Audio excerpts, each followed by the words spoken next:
Penelope Daniels clutched her shaking hands together as the stagecoach rumbled over the uneven terrain, drawing ever closer to White Pine, Nevada. The year was 1875, and at 26 years of age, she was traveling to a new life that felt as uncertain as the dusty horizon beyond the coach window. A life where no one knew her as the fat seamstress or whispered cruel words behind gloved hands. The other passengers, a stern-faced businessman and an elderly couple, had barely acknowledged her presence during the two-day journey. Penelope had grown accustomed to this peculiar invisibility that accompanied her size. Despite occupying more physical space than most women, society had a way of looking straight through her, as if her 240 pounds somehow rendered her less worthy of notice. She smoothed her travel-worn dress over her ample thighs, feeling the familiar tightness of the fabric straining against her curves. Her sister's letter burned a hole in her pocket, the promise of work, of purpose, of a fresh start in a town where her sister had found happiness as the schoolteacher's wife. "White Pine coming up. 10 minutes, folks," the driver called from above, his voice carrying through the wooden ceiling. Penelope's heart pounded against her ribs. What if her sister had misrepresented the opportunities here? What if the people of White Pine were no different from those she'd left behind in Philadelphia? When the stagecoach rolled to a stop at the station, Penelope waited for the other passengers to exit before attempting to maneuver her substantial frame through the narrow door. It was a practiced routine, this waiting, this careful navigation of spaces not built for bodies like hers. "Need a hand, madam?" The driver's gruff voice startled her. "No, thank you." She offered a tight smile, determined not to begin her new life with a display of helplessness. Through sheer will, she squeezed through the doorway and carefully descended the steps, her weight making each wooden plank creak in protest. White Pine was smaller than she had imagined, a single main street lined with wooden buildings, the constant ping of hammers from the silver mines echoing in the distance. The air smelled of dust, pine, and possibility. "Penny." A familiar voice called out, and Penelope turned to see her younger sister hurrying toward her. Sarah was as slender as ever, her figure barely changed by the birth of her son 6 months prior. The sisters embraced, Sarah's arms unable to fully encircle Penelope's girth. "You made it." "I was so worried when your telegram said you'd be delayed in Salt Lake City." Sarah pulled back, her blue eyes so like Penelope's own, shining with genuine happiness. "How was the journey?"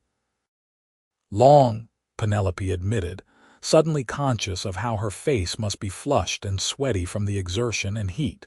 "But I'm here now. Mrs. Henderson is expecting you at the dress shop first thing tomorrow. She's absolutely thrilled to have a seamstress trained in Philadelphia fashions." Sarah linked her arm through Penelope's and began guiding her down the dusty street. "You'll stay with us until you find your footing, of course." Penelope nodded, grateful yet already calculating how quickly she could afford her own accommodations. Living with her petite sister and her equally trim husband would only amplify her own size.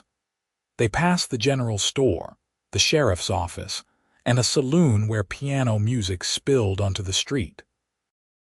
Men in dusty clothes and women in practical frontier garb moved about their business, some glancing curiously at the newcomer. Penelope kept her eyes downcast, a habit formed over years of avoiding the judgmental stares her size inevitably attracted. "Oh," Sarah suddenly stopped walking. "I almost forgot. There's a harvest dance this Saturday at the town hall, the perfect opportunity to meet everyone." Penelope's stomach nodded. "Sarah, you know I don't enjoy music, conversation, meeting new people." Sarah's tone was gentle but firm. "This isn't Philadelphia, Penny.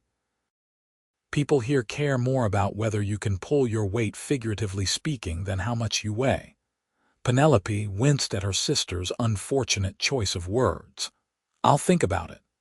Sarah's home was at the edge of town, a modest two-bedroom cabin with a small vegetable garden. Her husband, Thomas, was at the schoolhouse, and their infant son was being watched by a neighbor. "I've prepared the spare room for you," Sarah said, helping Penelope with her trunk.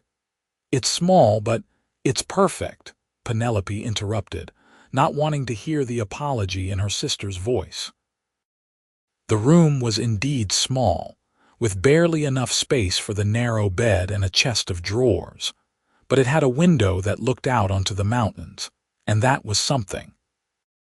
That evening, after a simple supper with Sarah and Thomas, during which Penelope ate less than she wanted, conscious of every bite, she unpacked her few possessions. Among them were her prized sewing scissors, patterns she had designed herself, and a daguerreotype of her parents, both now deceased. There was also a small hand mirror, which she deliberately placed face down in the drawer. Penelope had long ago learned that mirrors were rarely kind to women of her size. The next morning, she rose early and donned her best dress, a dark blue cotton with subtle pleating that she had sewn herself, designed to minimize her appearance as much as possible. After a breakfast of coffee and toast, again eating less than her appetite demanded, she set off for Mrs. Henderson's dress shop. The shop was located in the heart of town, a neat establishment with a display window featuring a fashionable day dress on a form that Penelope couldn't help but notice was about half her size. "Mrs. Henderson," she called, entering the shop.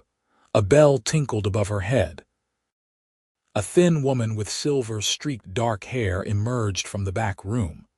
Her eyes widened almost imperceptibly as she took in Penelope's form, but her smile remained professional.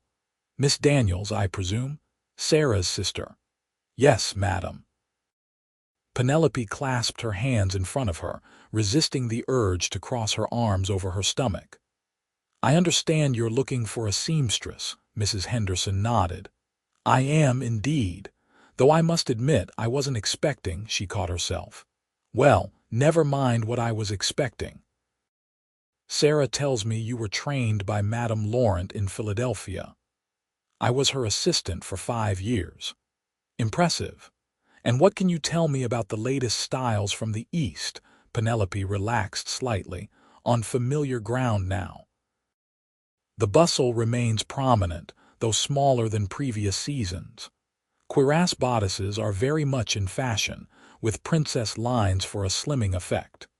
For the next hour, she demonstrated her knowledge of fashion, fabrics, and technique. Mrs. Henderson seemed increasingly impressed, though Penelope couldn't help but notice how the woman's gaze occasionally drifted to her midsection, as if trying to reconcile Penelope's expertise with her appearance. "Well," Mrs. Henderson said finally, "I believe you'll do nicely. I have more orders than I can handle, particularly with the harvest dance approaching." "Can you start tomorrow?" "I can start today," Penelope said eagerly. "I brought my own scissors and measuring tape." Mrs. Henderson seemed pleased by this enthusiasm. "Excellent. Let me show you the workroom." The back of the shop was cramped but well organized, with 2 sewing machines, cutting tables, and shelves laden with fabrics, ribbons, and notions. A half-finished dress hung on a form in the corner. "That's Mrs. Patterson's dance dress. I'm behind schedule, as you can see," Mrs. Henderson sighed. "Perhaps you could begin with that. The bodice needs finishing, and then there's the trimming to be done." Penelope nodded, already eyeing the garment with a professional gaze. "I can complete it today." "Today? That's ambitious." "I work quickly." It was one of the few things Penelope allowed herself to be proud of: her swift, precise stitches, her ability to transform fabric into something beautiful. Perhaps because creating beauty was the closest she believed she could come to embodying it. Mrs. Henderson seemed skeptical but left her to the task. Penelope removed her shawl and set to work, her fingers flying over the fabric with practiced ease. She lost herself in the rhythm of stitching, measuring, cutting the familiar tasks that had always given her a sense of worth and purpose. By late afternoon, the dress was complete, transformed from a half-finished project to an elegant garment that would flatter Mrs. Patterson's figure. Penelope was adding the final touches when the shop bell rang, signaling a customer. She heard Mrs. Henderson's voice, followed by a deeper, masculine one that made her pause in her work. There was something about that voice, a rich, resonant quality that commanded attention without seeming to demand it. "Oh, that looks wonderful, Mrs. Henderson appeared at the workroom door, her face alight with surprise. "Mrs. Patterson will be delighted. And actually, she just sent her husband to check on the progress. Mr. Patterson, please come see what our new seamstress has accomplished." Penelope stood awkwardly as a tall man ducked through the doorway. He was not what she expected for a Mr. Patterson, younger than she had imagined, perhaps 30 or 31, with broad shoulders and sun-bronzed skin that spoke of a life spent outdoors rather than in the silver mines or businesses of white pine. "Miss Daniels, this is Zachary Vance, Mrs. Patterson's foreman. He's collecting the dress for her." "Foreman, not husband," the man corrected with a slight smile. His eyes were a striking green, standing out against his weathered face and dark hair. "Mrs. Patterson is the widow who owns the Half Moon Ranch outside of town." "Oh, I'm sorry for the confusion," Mrs. Henderson flustered. "No harm done." His gaze shifted to the completed dress, then to Penelope, and she braced herself for the familiar flicker of distaste or dismissal. But his eyes held only appreciation for the dress. She told herself firmly, not for her. "That's mighty fine work, Miss Daniels. Mrs. Patterson will be pleased." Penelope felt a flush of warmth at the compliment. "Thank you, Mr. Vance. Zach, please." He stepped closer to examine the dress. She was worried it wouldn't be ready in time for the dance. "Your new seamstress is something of a miracle worker," Mrs. Henderson interjected proudly. "Completed in a single afternoon what would have taken me 2 days." Zachary Vance's eyebrows rose. "Is that so?" He looked at Penelope with new interest. "Well, then White Pine is fortunate to have you, Miss Daniels." "Penelope," she offered, then immediately wondered why she had done so. Men like Zachary Vance, handsome, confident men, had never shown any interest in her beyond the professional or the politely distant. "Penelope," he repeated, and somehow her ordinary name sounded different in his mouth. "Welcome to White Pine." Mrs. Henderson carefully wrapped the completed dress in brown paper and string, chattering about the upcoming dance and the excellent timing of Penelope's arrival. Zachary paid for the dress, tipped his hat to both women, and departed.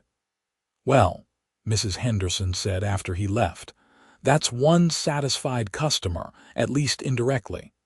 Mrs. Patterson is particular about her appearance, and rightly so. As a widow still in her 30s with a profitable ranch, she has her pick of suitors." "Including Mr. Vance?" Penelope asked before she could stop herself. Mrs. Henderson chuckled. "Half the unmarried women in White Pine have set their caps for Zachary Vance since he arrived 2 years ago. He came with excellent recommendations as a ranch manager, and Mrs. Patterson was fortunate to secure his services.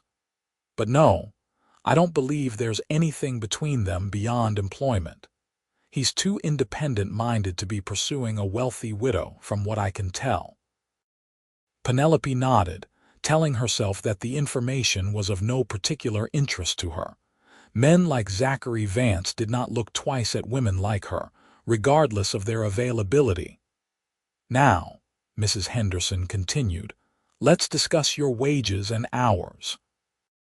I'm prepared to offer $3 per day, with additional compensation for any particularly complex orders." By the end of her first week at Mrs. Henderson's shop, Penelope had established a reputation for exceptional work and efficiency. Word had spread through White Pine's female population, and several women had specifically requested her services for alterations or new garments.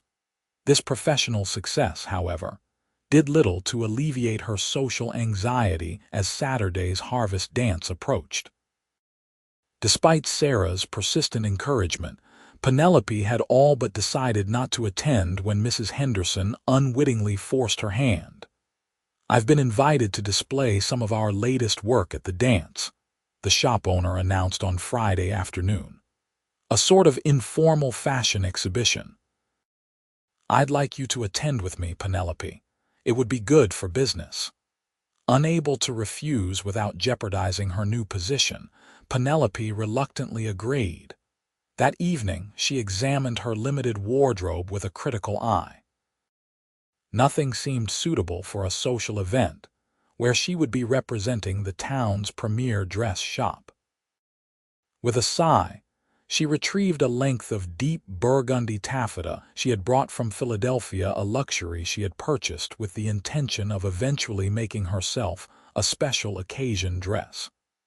Now seemed as good a time as any. She worked late into the night, cutting and stitching by the light of an oil lamp. The design was one she had created months ago, but never dared to make for herself a gown with a fitted bodice and flowing skirt that would accentuate her better features rather than attempting to disguise her size. It was a departure from her usual conservative style, but if she was to represent Mrs. Henderson's shop, she needed to showcase her best work. By morning, the dress was complete. Penelope regarded it with a mixture of pride and trepidation. It was beautiful, perhaps the finest garment she had ever created, but wearing it would mean drawing attention to herself in a way she typically avoided. Sarah gasped when she saw the finished dress that evening. "Penny, it's magnificent. You'll be the belle of the dance." Penelope gave her a wry look. "Hardly, but thank you. I mean it. You've hidden your light under a bushel for too long." Sarah helped her into the gown, deftly fastening the long row of buttons at the back. "There, now look in the mirror." Reluctantly, Penelope turned toward the small mirror in Sarah's bedroom. The woman who gazed back at her was undeniably large, but there was something different about her appearance, a dignity, perhaps, or a quiet elegance she had never allowed herself to cultivate. The burgundy color brought out the natural flush in her cheeks and complemented the rich chestnut of her upswept hair. The bodice, while modest, highlighted the graceful curve of her neck and shoulders. The skirt fell in elegant folds, the fabric rich and substantial. "You look beautiful," Sarah said softly. "Truly beautiful." Penelope blinked rapidly, fighting unexpected tears. "Thank you," she whispered. The town hall was decorated with autumn leaves, gourds, and lanterns that cast a warm, golden light over the assembled townspeople. A small group of musicians played lively tunes in one corner, and tables laden with food and drink lined the opposite wall. Mrs. Henderson had set up a display of dresses near the entrance, and she beamed with approval when she saw Penelope's creation. "My dear, you've outdone yourself." "Is this your design?" "It is," Penelope confirmed. "Remarkable. We must add it to our display." Before Penelope could protest, Mrs. Henderson had ushered her toward a small platform where several dressed mannequins stood. "Ladies, gentlemen, may I present Miss Penelope Daniels, our newest seamstress, modeling her own exceptional design." A ripple of interest passed through the crowd, and Penelope felt dozens of eyes turn toward her. Her first instinct was to flee, but she forced herself to stand still, her hands clasped tightly before her. To her surprise, several women approached to admire the dress, asking questions about the fabric and design. While a few faces in the crowd showed the disdain she was accustomed to, most seemed genuinely appreciative of her work. "So, You're not just a seamstress, but a designer as well. The deep voice behind her made her heart skip a beat. She turned to find Zachary Vance regarding her with those remarkable green eyes, his expression warm and interested. "Good evening, Mr. Vance." "Zach," he reminded her with a smile, "and you're avoiding my question." "I suppose I am both," she admitted. "Though designer sounds rather grand for what I do. Not from what I can see." His gaze traveled over her dress with professional appreciation rather than the leering assessment she had sometimes endured from men. "That's a fine piece of work. Original, elegant, and it suits you perfectly." Penelope blinked in surprise. "Thank you. Would you care to dance, Miss Daniels?" He extended his hand toward her. She stared at it as if it might bite her. I don't dance, Mr. Vance." "Everyone dances," he said easily. "Some just haven't found the right partner yet." "You don't understand." She lowered her voice. "Men don't ask women like me to dance unless it's a cruel joke." His expression darkened slightly.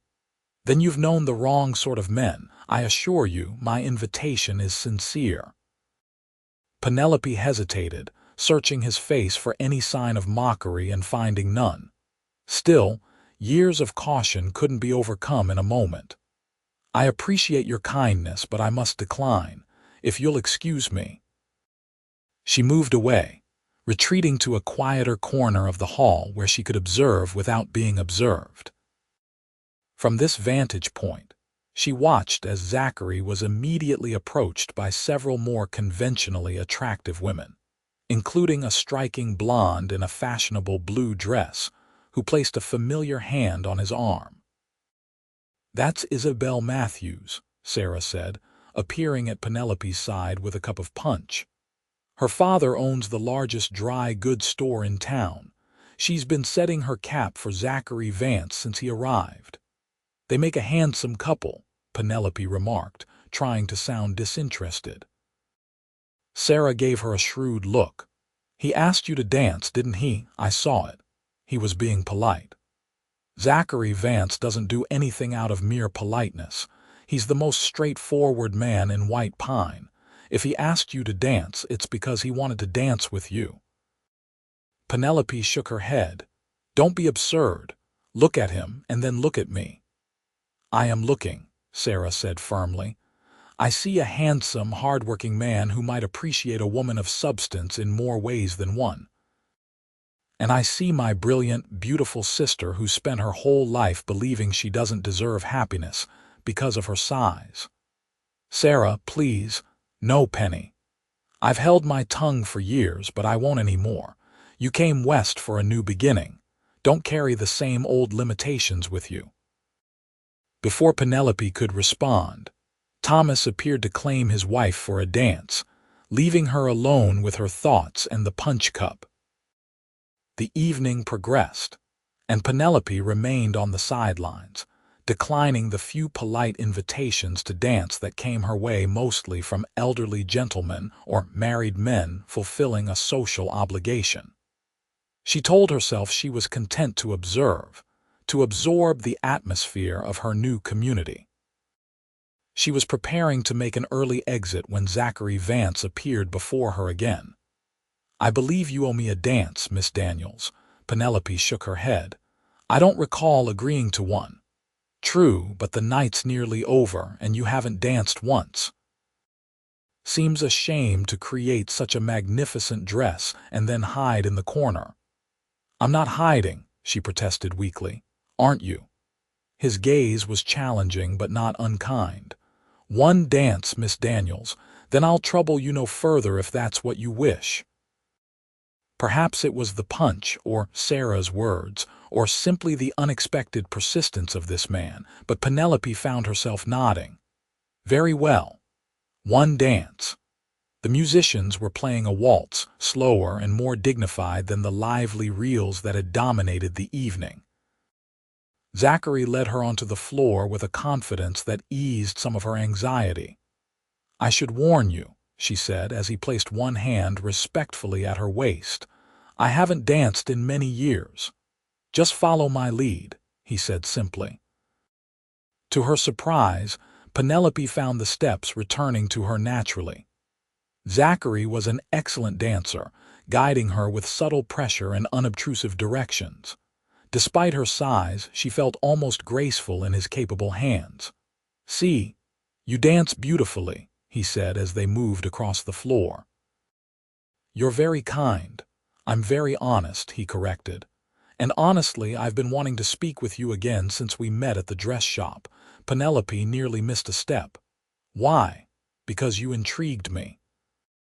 A woman with extraordinary skill and obvious intelligence, new to a town where both are in short supply. Now I know you're flattering me. Have you ever considered that you might be worth flattering?" There was a hint of frustration in his tone. "Though that's not what I'm doing."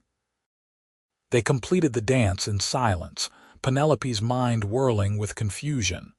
When the music ended, Zachary led her to the edge of the dance floor. "Thank you for the dance, Miss Daniels." "Penelope," she reminded him softly. "Penelope," he echoed, and again she was struck by how different her name sounded in his mouth.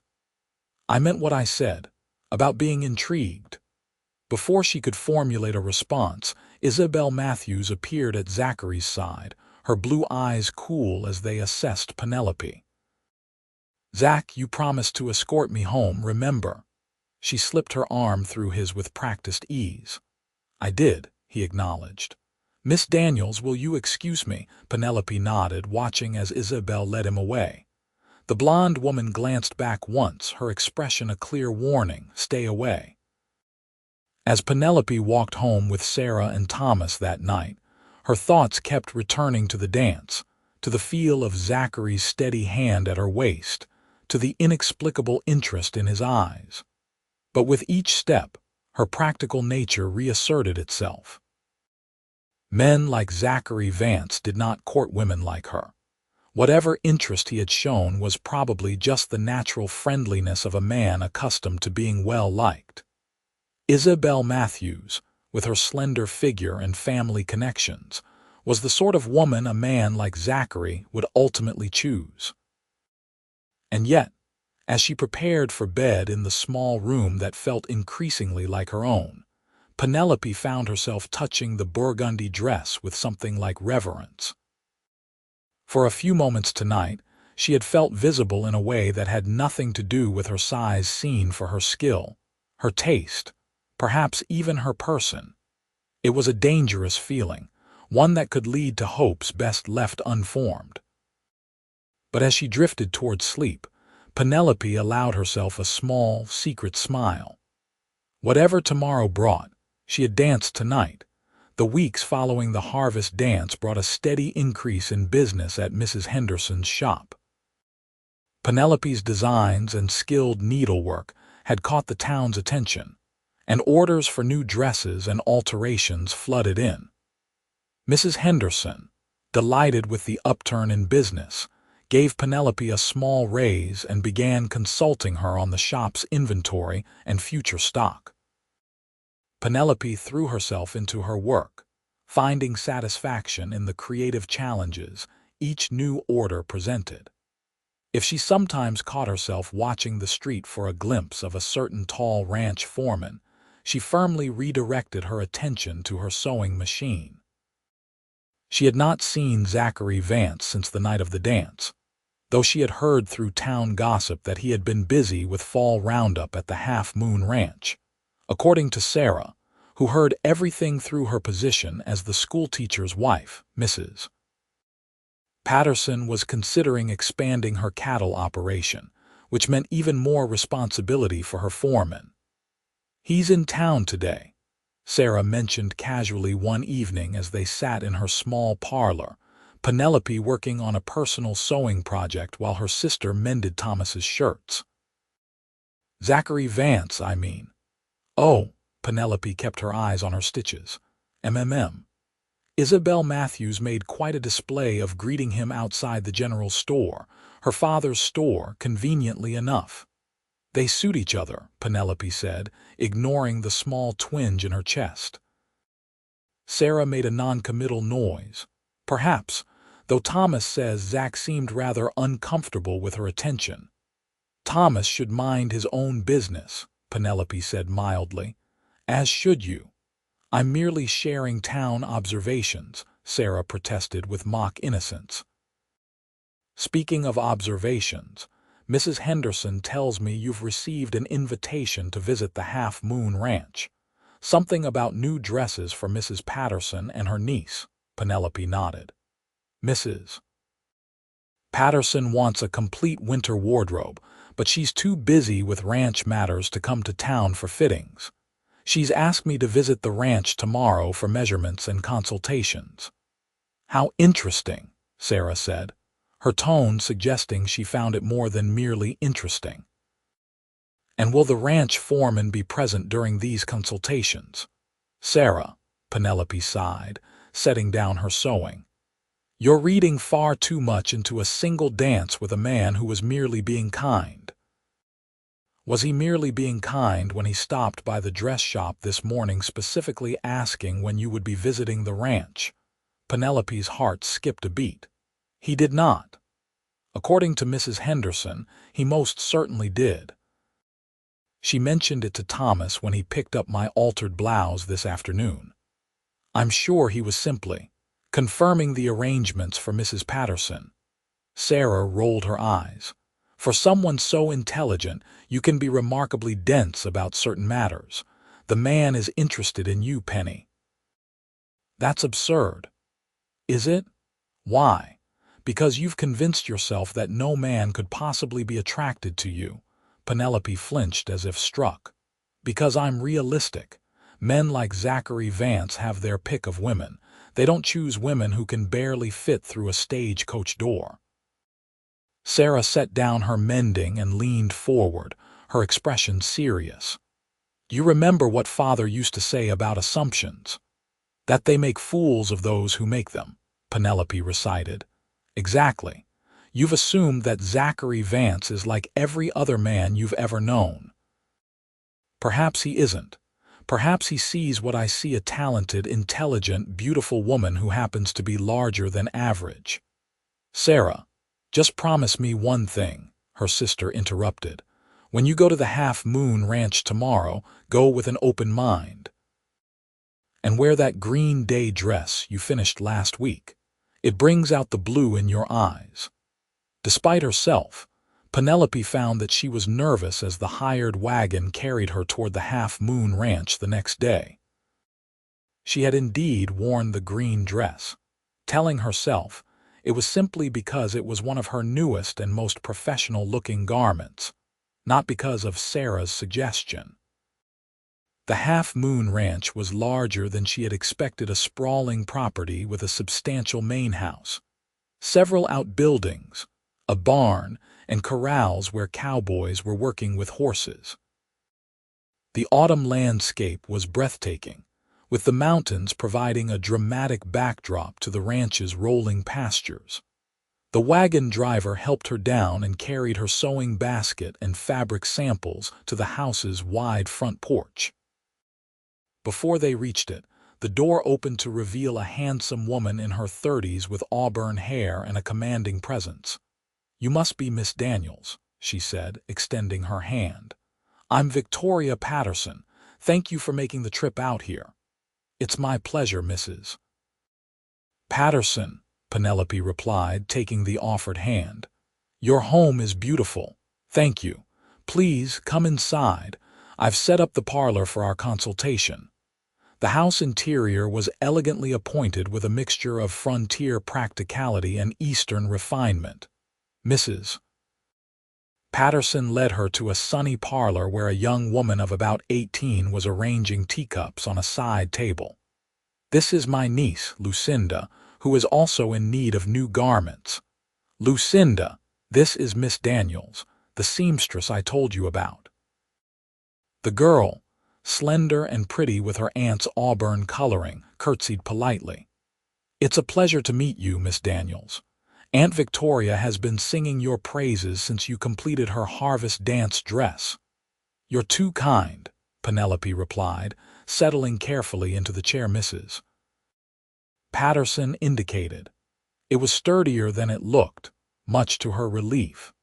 They spent the next hour discussing styles, fabrics, and the specific needs of ranch life versus social occasions. Both women were respectful and genuinely interested in Penelope's professional opinions, which put her increasingly at ease. "Now," Mrs. Patterson said as Lucinda poured more tea, "I'll need to show you my existing wardrobe so you can see what gaps need filling."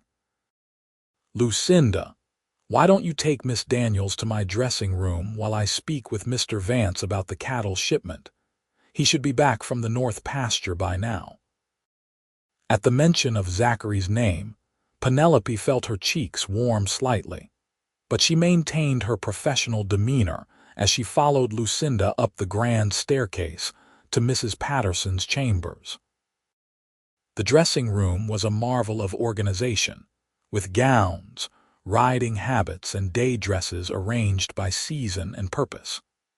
Penelope was examining a particularly fine wool walking dress when she heard Mrs. Patterson's voice in the hallway. "Told you before, Zachary, I won't accept this kind of behavior from the men. If Donnelly can't follow orders, he can find employment elsewhere." "With respect, madam, Donnelly's one of your best hands." He wasn't questioning your authority, just suggesting an alternative approach to the cattle drive. Zachary's deep voice was respectful but firm. "An approach that contradicts my direct instructions. I value your opinion, Zachary, but I'm still the owner of this ranch." "Yes, madam." There was a pause, then Mrs. Patterson's voice softened. "I know you're trying to help, but sometimes I feel like I have to be twice as firm to get half the respect my husband received." "That's unfair and untrue," Zachary replied with quiet conviction. "The men respect you. They just need time to adjust to a different leadership style." Another pause. "Perhaps you're right. I'll speak with Donnelly myself. Now, I believe you wanted to discuss something else." "Yes, madam. I understand Miss Daniels is here today." Penelope froze, her hand still on the sleeve of the walking dress. "She is. She's with Lucinda in my dressing room now. Why do you ask?" "I was hoping to speak with her before she returns to town. About a personal matter, I see." Mrs. Patterson's tone held a note of amusement. "This wouldn't have anything to do with the attention you paid her at the harvest dance, would it?" "It might," Zachary admitted. Well, Isabel Matthews will be disappointed. Half the town is convinced you two are practically engaged." "Isabel is a fine woman, but we have no understanding. She knows that, does she? Women have a remarkable capacity for hearing what they wish to hear." Mrs. Patterson's voice grew thoughtful. "Miss Daniels is not what one would expect to catch your eye." Penelope's heart sank. Here it was the inevitable comment on her size, the subtle or not so subtle suggestion that she was an inappropriate choice. "If you're referring to her appearance," Zachary said, his tone cooling slightly, "I find Miss Daniels extremely attractive." Penelope nearly dropped the dress she was holding. "I meant that she's new to town and rather reserved," Mrs. Patterson clarified quickly. "Though now that you mention it, she is rather substantial." "She's a woman of substance in every sense of the word," Zachary replied with a hint of steel in his voice. "Talented, intelligent, and yes, beautiful. If you find that surprising, that's your limitation, not mine." My, Mrs. Patterson murmured. "You are serious about this?" "Very well. I'll arrange for you to speak with her before she leaves. Though I should warn you, Zachary, Miss Daniels strikes me as a woman who has built very high walls around herself. You may find them difficult to scale." "I'm patient," he said simply. The voices moved away, and Penelope released the breath she hadn't realized she was holding. Her mind was spinning. Zachary Vance found her attractive, wanted to speak with her about a personal matter. It seemed impossible, and yet she had heard it with her own ears. "Miss Daniels." Lucinda's voice broke into her thoughts. "Are you all right? You look flushed. "I'm fine," Penelope assured her, gathering her composure. "Just a bit warm in here." They continued reviewing Mrs. Patterson's wardrobe, but Penelope found it increasingly difficult to concentrate. Every creak of the house, every footstep in the hallway made her tense in anticipation. Finally, after completing the measurements for both women and confirming the details of their orders, Penelope was led back downstairs. Mrs. Patterson walked her to the front door, where a wagon was waiting to return her to town. "Thank you for your time today, Miss Daniels. I look forward to seeing your sketches next week." Mrs. Patterson glanced past Penelope's shoulder and smiled slightly. "Ah, Zachary, perfect timing. Would you mind escorting Miss Daniels to her wagon? I need to check on Lucinda's preparations for her riding lesson." Before Penelope could protest, Mrs. Patterson had disappeared back into the house, leaving her alone with Zachary Vance on the wide porch. "Miss Daniels." He tipped his hat, those green eyes warm as they met hers. "I hope your consultation went well."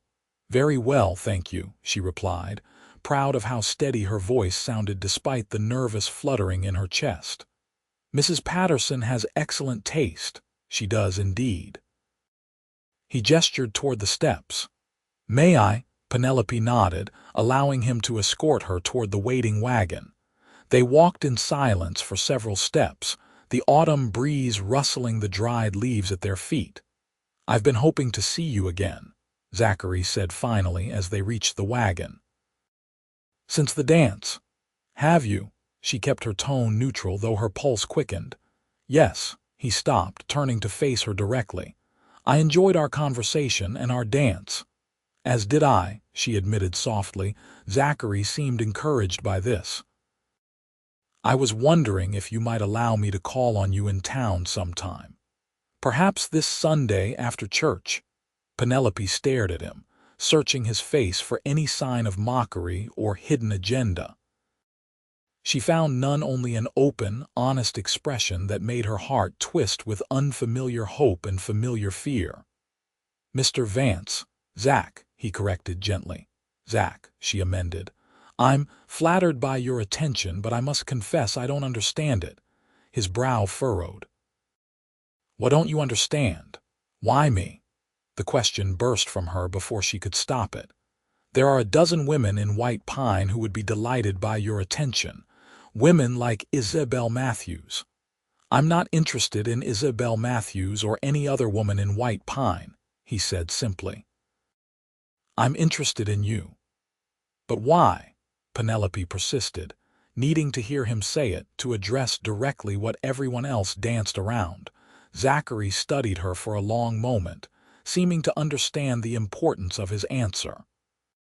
"Because when I look at you, I see a woman who creates beauty with her hands and carries it in her heart, even when she doesn't recognize it in herself.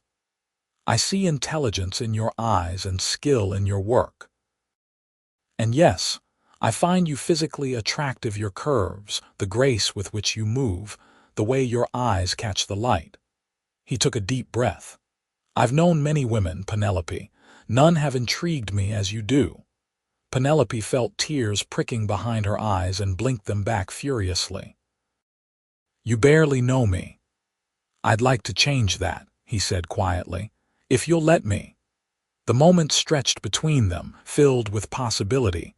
Penelope thought of Sarah's words, of the walls she had built around herself over years of disappointment and judgment. Were they worth maintaining if they kept out joy as well as pain? "Sunday after church," she said finally, her voice barely above a whisper. "I'll be staying with my sister and her husband until I find my own accommodations."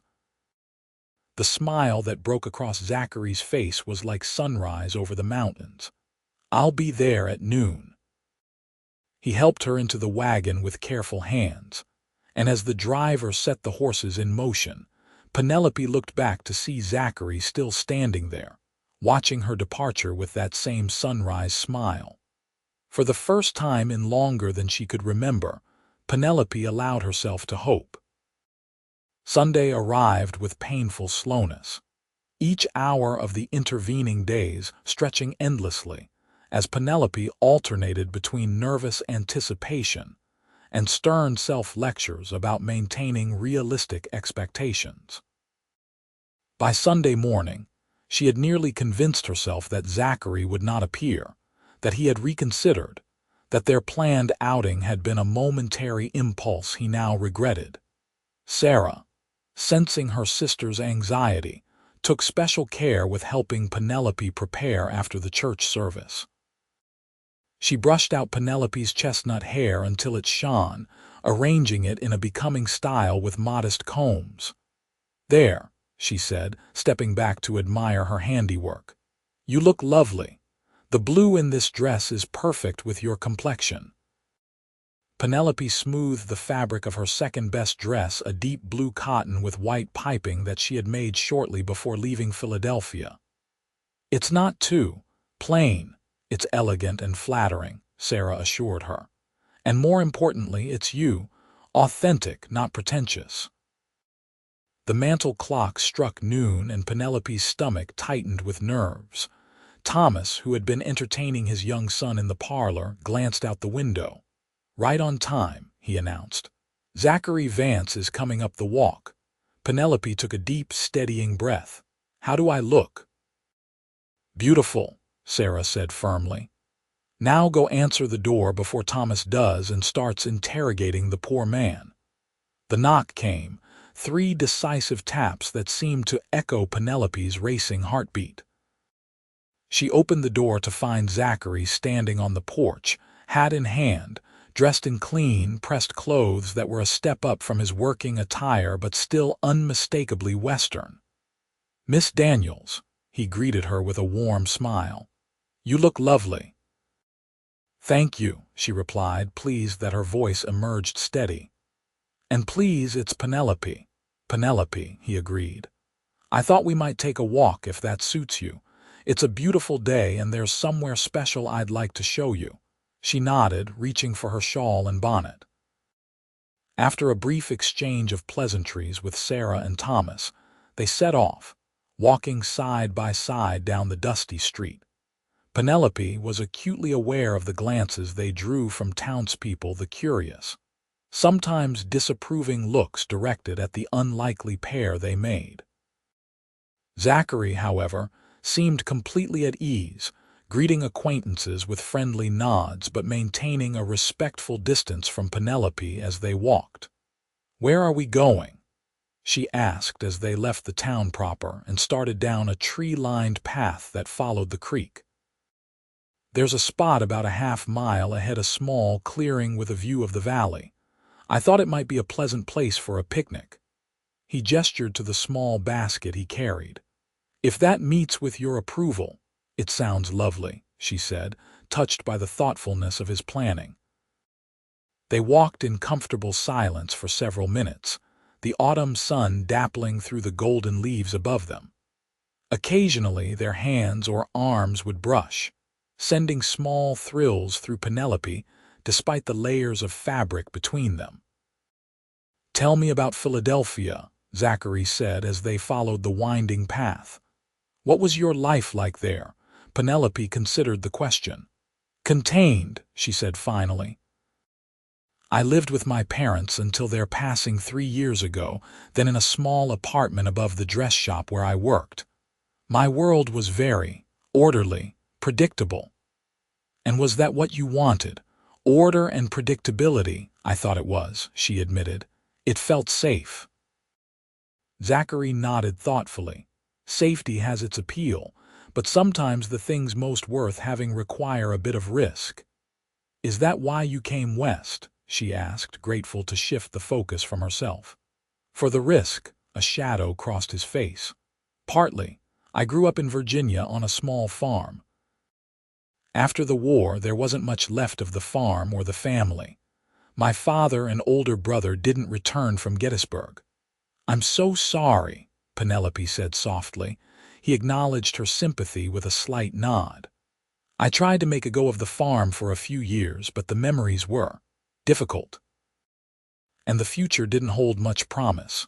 So I headed west, worked as a cowhand on several ranches before landing at the Half Moon 2 years ago. And you found what you were looking for. Here in Nevada, Zachary's expression lightened. Parts of it. I found work I'm good at, respect from people who judge a man by his actions rather than his background, found a kind of peace with the past. He glanced at her, his green eyes intent. Still looking for some things, though. The implication hung in the air between them, neither acknowledged nor denied.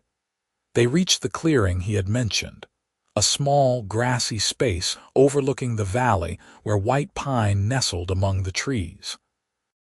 The mountains rose majestically in the distance, their peaks already dusted with early snow. "It's beautiful," Penelope breathed, momentarily forgetting her nervousness in the face of such splendor. "I thought you might appreciate it," Zachary said, sounding pleased. He spread a blanket on a flat stretch of ground and set down the basket. "It's one of my favorite spots. I come here sometimes when I need to think or just breathe." Penelope hesitated, eyeing the blanket with concern. "I'm not sure if the blanket is plenty sturdy," Zachary said, anticipating her worry.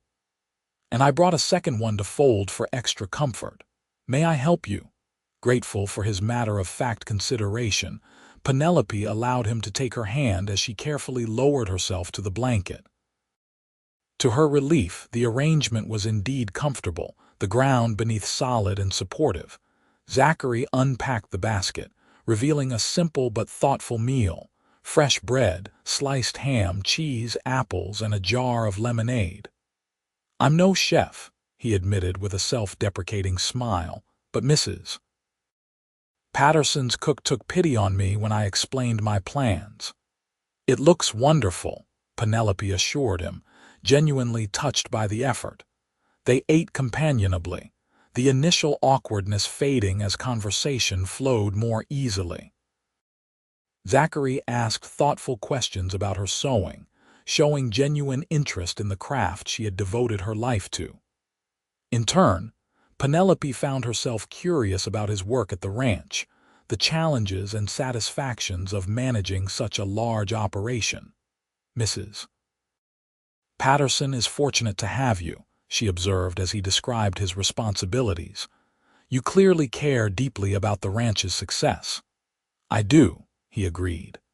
"Victoria Patterson is a remarkable woman, stubborn as the day is long, but fair and forward-thinking. She's faced considerable opposition as a female ranch owner, but she's never let it deter her." "You admire her," Penelope noted, trying to ignore the small twinge of jealousy the observation prompted. Zachary nodded.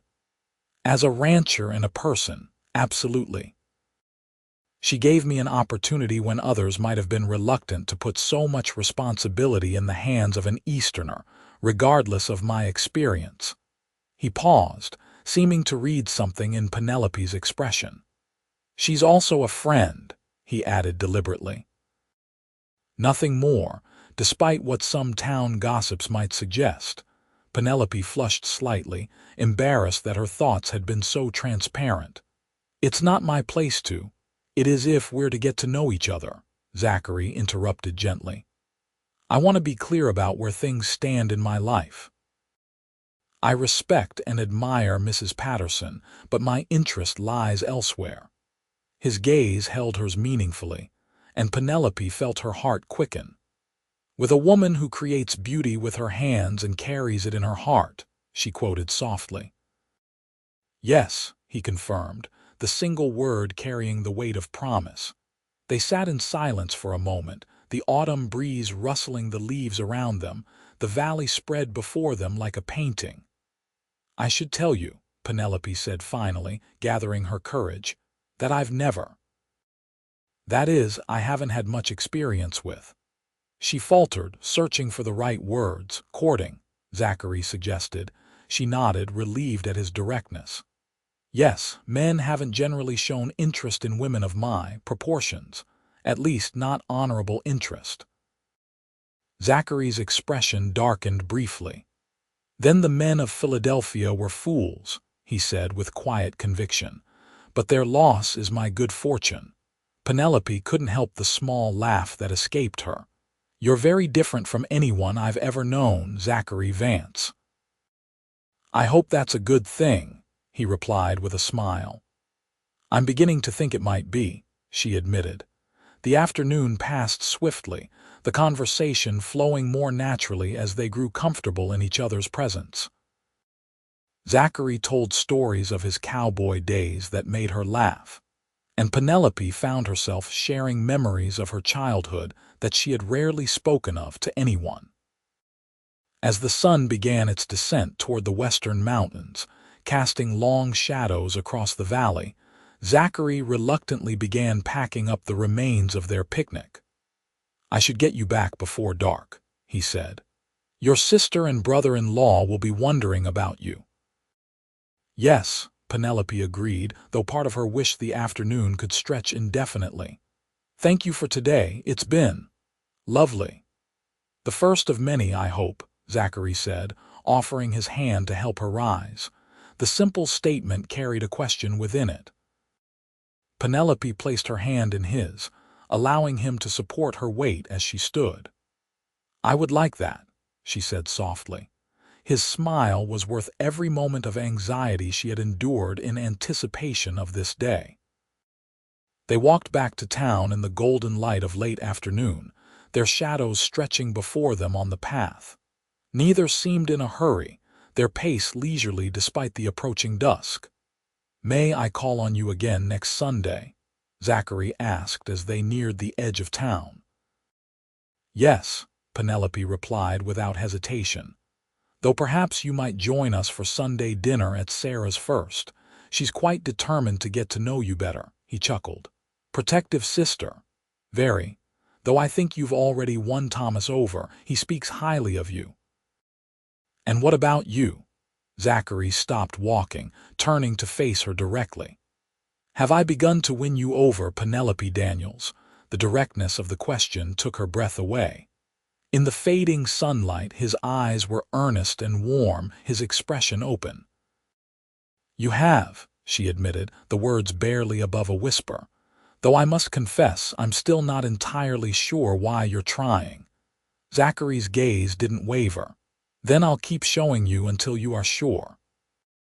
They stood there for a moment, the autumn breeze stirring the fallen leaves around their feet, the space between them charged with unspoken possibilities. "I should get you home," Zachary said finally, offering his arm. Penelope placed her hand in the crook of his elbow, feeling the solid strength beneath the fabric of his coat. As they walked the final stretch to Sarah's house, she allowed herself to believe, just a little, that dreams she had never dared to form might actually come true. The following weeks brought a gradual but unmistakable transformation in Penelope's life. Zachary called on her regularly, joining the family for Sunday dinners, escorting her to church, and finding opportunities to see her despite his busy schedule at the ranch. Each meeting deepened their connection, building a foundation of mutual respect and genuine affection. White Pines residents gradually became accustomed to seeing them together, though not without considerable gossip. Isabel Matthews made her disapproval known through pointed snubs and barely veiled insults when they encountered each other in town. Other women were kinder, if somewhat bewildered by Zachary's obvious preference for the overweight seamstress, when he could have had his pick of more conventionally attractive companions. Penelope tried not to let the whispers and stares affect her, but years of sensitivity couldn't be overcome in a matter of weeks. After a particularly difficult encounter with Isabel outside the general store, she found herself questioning everything. "Are you sure about this?" she asked Zachary as they walked along the creek later that day, her voice tight with suppressed emotion. "About me. People talk, Zach. They wonder what you're doing with someone like me." Zachary stopped walking, his expression serious. "Do you care what they think?" "I shouldn't," she admitted. but a lifetime of being judged for my appearance isn't easy to forget. He took her gloved hands in his, holding them firmly. Then remember this instead. I choose you, Penelope Daniels. Not despite your size, not because of it, but because of who you are entirely, your mind, your heart, your spirit, and yes, your body, which I find beautiful in every way. His eyes held hers with unwavering conviction. The only opinion that matters to me is yours. Do you want this? Us? Yes, she whispered, the truth of it resonating through her entire being. I do. Then the rest is just noise, he said simply, and bent to press a gentle kiss to her forehead, their first physical expression of affection beyond the offering of an arm or a hand. Penelope closed her eyes, savoring the warmth of his lips against her skin, the solid presence of him so close to her. In that moment, the whispers faded to nothing, leaving only the certainty that she was exactly where she was meant to be. As autumn deepened toward winter, Penelope's professional success continued to grow. Mrs. Henderson, recognizing her value to the shop, offered her a partnership arrangement that would give her a percentage of profits rather than a fixed wage. The increased income allowed her to rent a small but comfortable apartment above the town's bookshop, a space that offered independence while still keeping her close to Sarah's family. Zachary helped her move her few possessions, building shelves for her fabric and sewing supplies and installing hooks for her growing wardrobe of self-made clothes. The domestic activity felt natural, intimate in a way that had nothing to do with physical proximity and everything to do with building a shared future. You should have more furniture, he observed, looking around the sparsely appointed rooms. A comfortable chair at least, and perhaps a larger table for cutting fabric. I'll acquire things gradually, she replied, arranging her sewing basket on the small desk he had helped her carry up the narrow stairs. There's no rush. Zachary leaned against the doorframe, watching her with a thoughtful expression. What if there was something I wanted to rush? A bit, at least. Penelope looked up, her heart skipping at the intensity in his green eyes. What do you mean? He straightened, crossing the room to stand before her. I mean that I find myself thinking of the future, our future, and growing impatient for it to begin. I'm not a man given to hasty decisions, Penelope, but I know what I want, and I'm increasingly certain that what I want is you by my side for the rest of our days. She stared at him, scarcely daring to breathe. Zach, I'm not proposing. Not yet, he clarified with a small smile.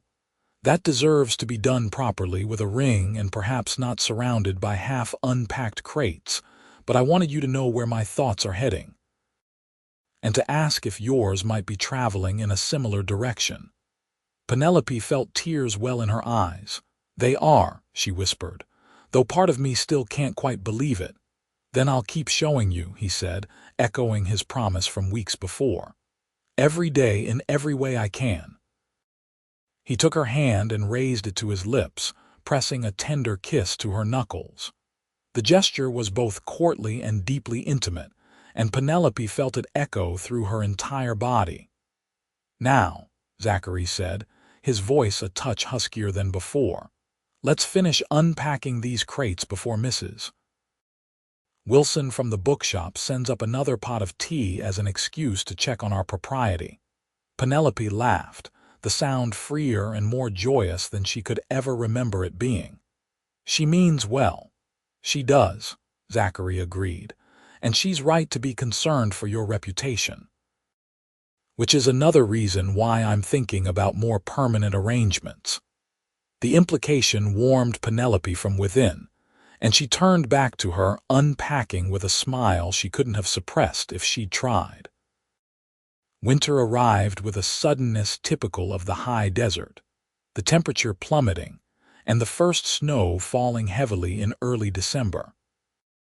The change in weather brought a corresponding shift in orders at the dress shop, requests for warm cloaks, muffs, and winter gowns, replacing the lighter garments of autumn.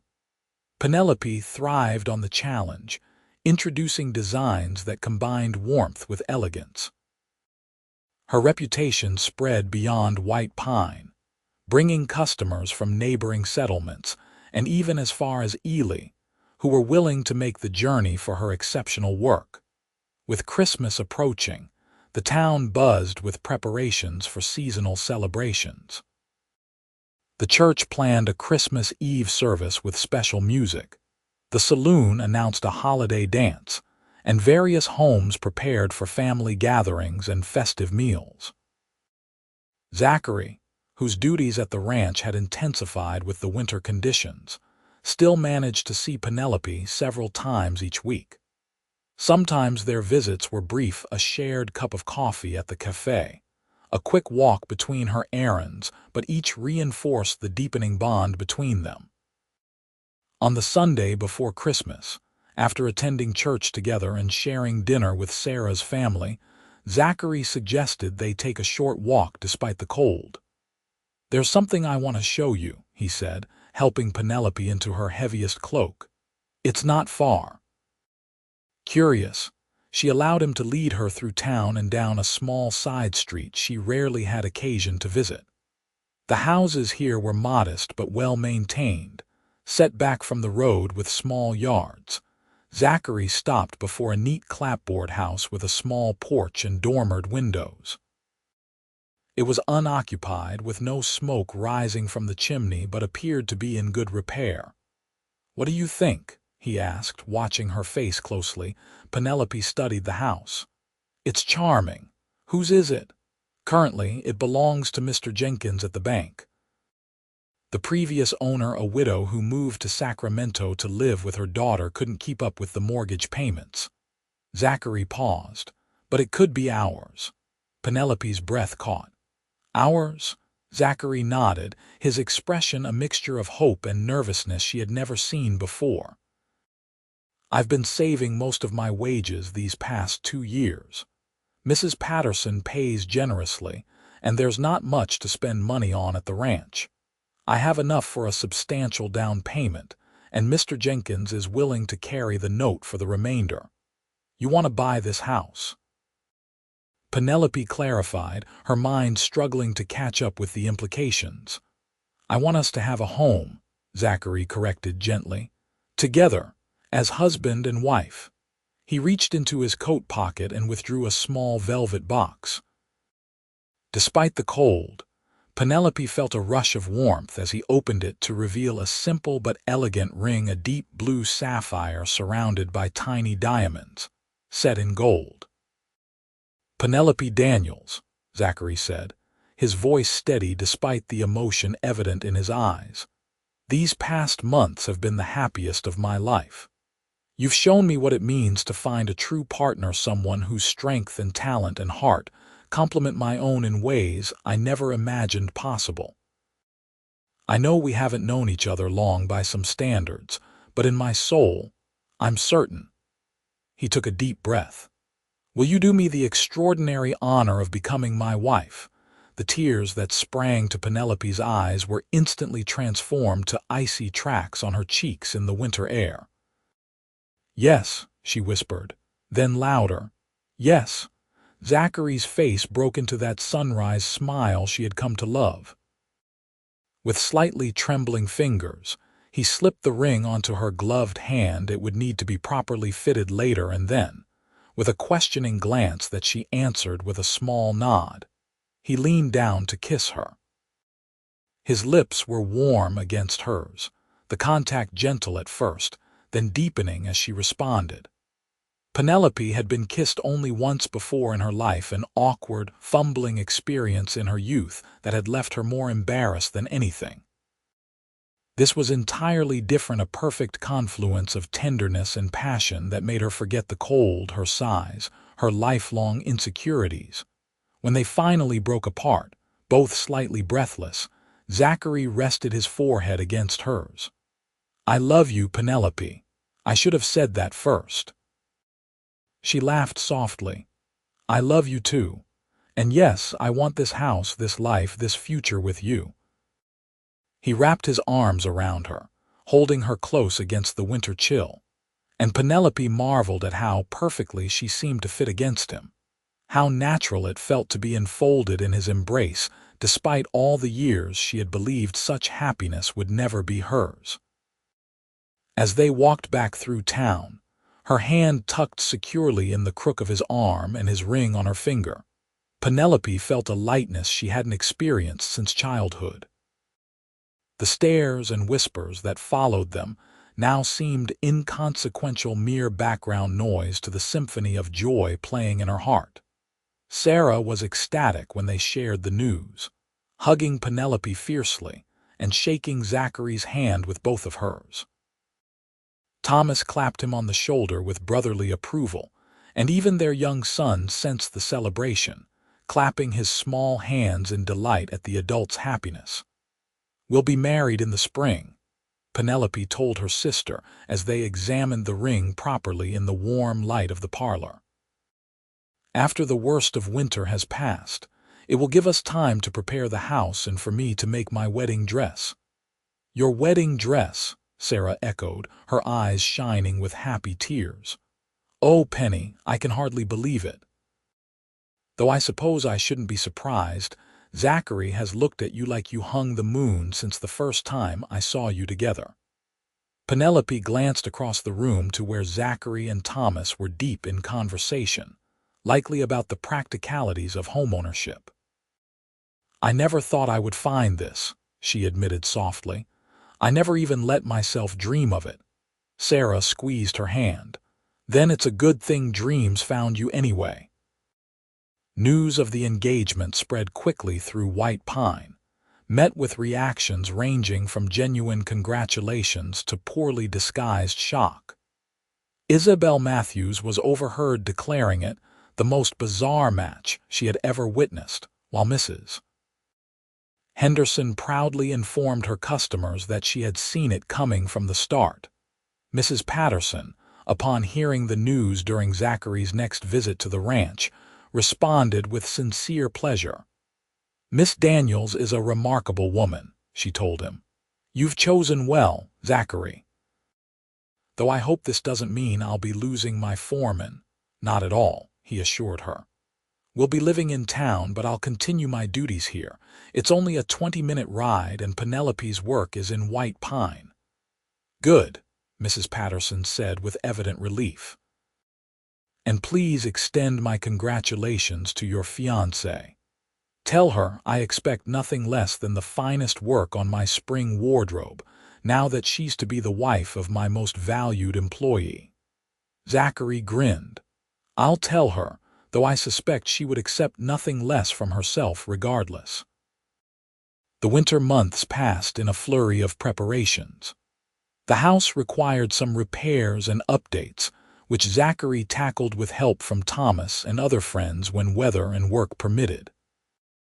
Penelope sewed curtains and cushion covers, designed simple furniture that a local carpenter built to her specifications, and gradually transformed the empty structure into a warm, inviting home. In stolen moments between her work at the shop and his duties at the ranch, they discussed their future children they hoped for, dreams they shared, the life they would build together. Each conversation deepened their understanding of one another, confirming the rightness of their match despite its unexpectedness. By March, the worst of winter had released its grip on the high desert. The snow began to melt, revealing patches of ground eager for spring's touch. Penelope's wedding dress was nearly complete, a creation of ivory silk, with delicate embroidery that enhanced rather than disguised her curves. A design that celebrated rather than apologized for her body. "It's the most beautiful thing I've ever made," she confessed to Sarah as they worked on the final fitting in the privacy of Penelope's apartment. "Part of me can hardly believe I'll actually wear it. In less than 2 weeks," Sarah reminded her with a smile. "Are you nervous?" Penelope considered the question honestly. "About the ceremony, a little. About marrying Zach, she shook her head. Not at all. It feels like the most natural thing in the world, which is perhaps the most surprising part of all. On a perfect Saturday in early April, with the mountains still snow-capped but wildflowers beginning to dot the valley floor, Penelope Daniels became Penelope Vance in a simple ceremony at White Pine's small church. The building was filled to capacity not just with friends and well-wishers, but with customers and acquaintances curious to witness the unlikely union. Zachary waited at the altar, his usual ranch attire replaced by a well-tailored suit that emphasized his broad shoulders and tall frame. When Penelope appeared at the church door on Thomas's arm, standing in for her deceased father, a collective murmur rippled through the congregation. Her dress, illuminated by spring sunlight streaming through the windows, transformed her from the woman many had dismissed or overlooked into something approaching radiant. The ivory silk skimmed over her curves without apology, the embroidery drawing the eye to the graceful column of her neck, the elegant line of her arms, the genuine beauty of her face framed by carefully arranged chestnut hair. But it was her expression that truly captured the attention of those present, the pure joy that illuminated her features as she looked toward Zachary, whose own face reflected equal happiness and unwavering devotion. As she moved down the aisle, Penelope was aware of the whispers, the stares, the subtle and not so subtle reactions to her appearance. For perhaps the first time in her life, however, she found that she did not care. The only gaze that mattered was Zachary's, and in his eyes she saw everything she had never dared to dream of: acceptance, admiration, desire, and above all, love. The ceremony was brief but meaningful, their vows spoken with clear conviction. When the minister pronounced them husband and wife, Zachary's kiss was reverent yet possessive, a public declaration of his choice and his promise. The celebration afterward, held in the town hall, was a lively affair with music, dancing, and a feast contributed to by many of White Pine's residents. Mrs. Patterson presented them with a fine set of dishes as a wedding gift. Mrs. Henderson gave them a quilt she had secretly commissioned from a skilled quilter in Ely. Even Isabel Matthews, after several glasses of punch, approached to offer stiff congratulations.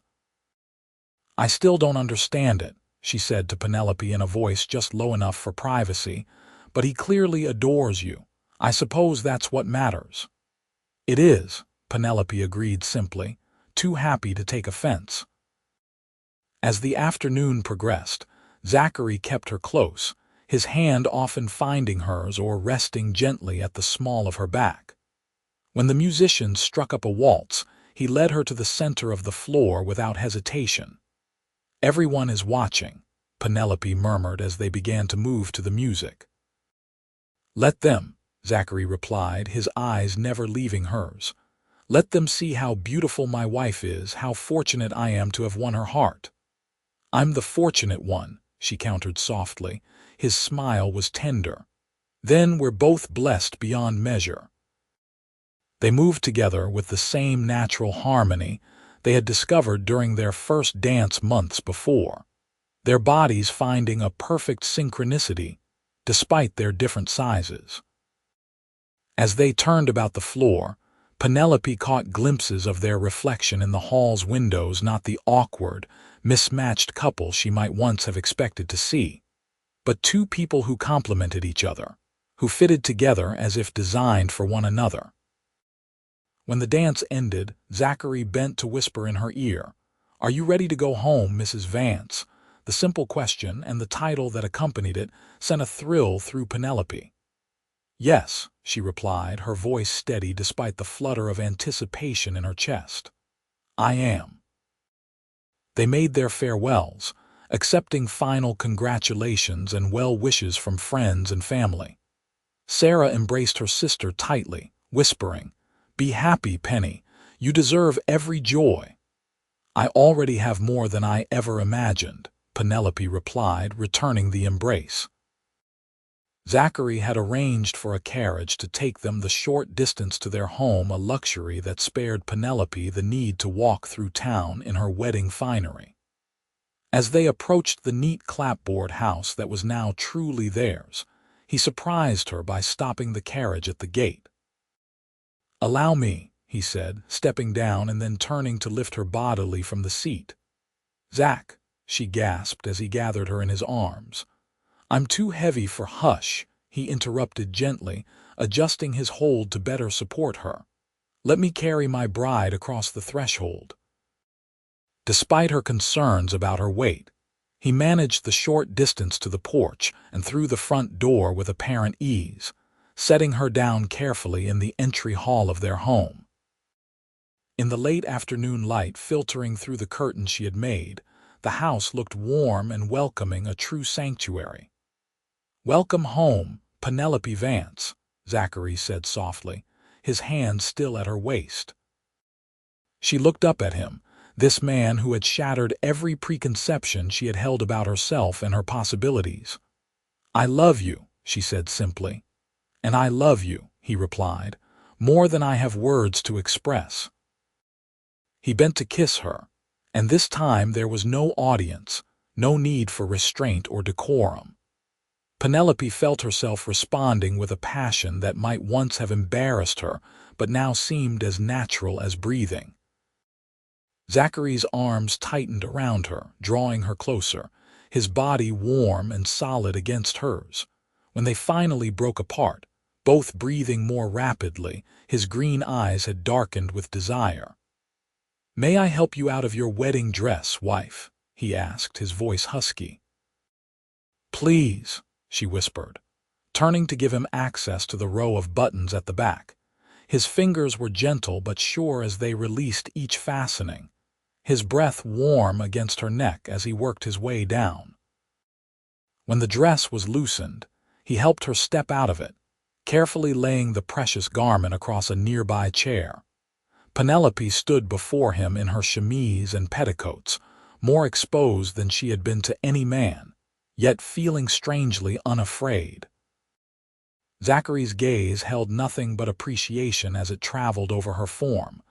"You are so beautiful," he said, his voice reverent. "Every curve, every line of you."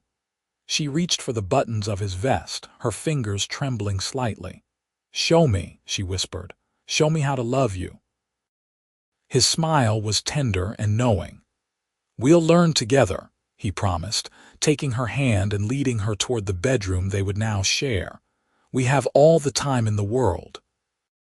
The room was bathed in the golden light of late afternoon, the bed she had so carefully prepared with fresh linens, and a colorful quilt awaiting them. As Zachary drew her into his embrace once more, Penelope surrendered the last of her doubts and fears, embracing not just the man who had chosen her, but the woman she truly was, worthy of love, of passion, of every joy life had to offer. In the warm circle of her husband's arms, Penelope Vance discovered dreams she had never dared to imagine. 2 years later, Penelope sat in the comfortable rocking chair on the front porch of their home, a small bundle cradled in her arms. Zachary knelt beside her, one hand gently stroking the downy head of their 3-week-old son, his face a study in wonder and pride. "He has your eyes," she observed softly as the infant blinked up at them. "Already so green." "But your mouth," Zachary countered, tracing a gentle finger over the baby's rosebud lips. "And your determination. Did you hear how loudly he was demanding his breakfast this morning?" Penelope laughed. "The whole neighborhood heard, I imagine." "They don't mind," Zachary assured her. "Mrs. Wilson from the bookshop stopped me yesterday to say how wonderful it is to have a baby on the street again. I think she's planning to spoil him shamelessly once he's old enough for stories." "Everyone wants to spoil him," Penelope agreed, thinking of the steady stream of visitors and gifts that had arrived since Thomas James Vance, named for his uncle and his paternal grandfather, had made his appearance in the world. Sarah can hardly bear to put him down when she visits. Speaking of visits, Zachary said, rising to sit in the chair beside hers, Mrs. Patterson is planning to stop by tomorrow. She says she has a business proposition for you. Penelope raised an eyebrow. For me? What sort of proposition? She wouldn't say specifically, but I gather it has something to do with expanding your sewing business. She mentioned that, with the railroad spur coming to White Pine next year, there will be even more demand for fine dressmaking. Penelope mused, adjusting the blanket around TJ's small form.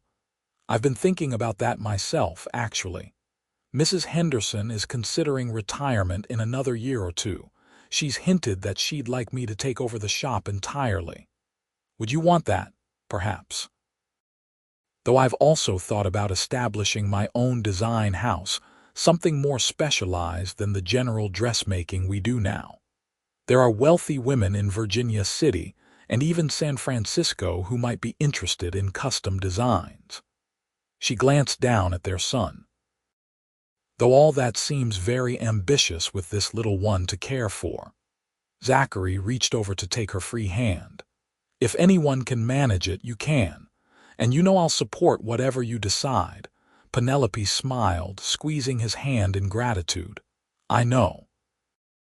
It's still sometimes hard to believe this life we have. Not what you expected when you arrived in White Pine 3 years ago, he teased gently. Not what I ever dared to hope for, she corrected.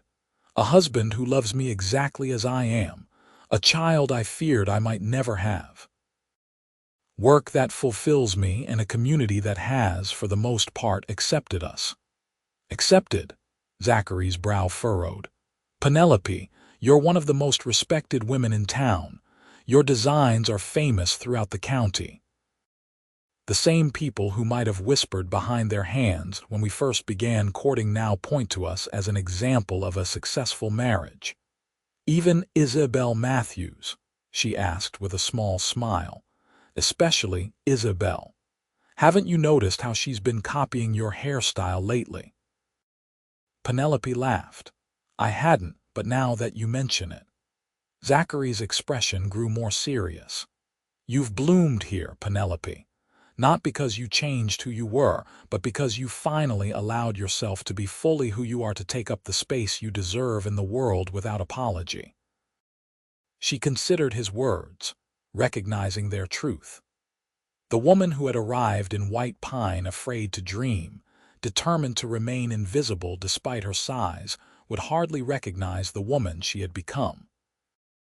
Not because she was any smaller, in fact. She had gained weight during pregnancy and had yet to lose it all, but because she had grown into herself, embracing her body, her talents, and her right to happiness. I had help, she said softly, looking from her husband to their child. You showed me what was possible when I was too afraid to see it for myself. I merely pointed out what was already there, Zachary replied, leaning over to press a gentle kiss to her lips.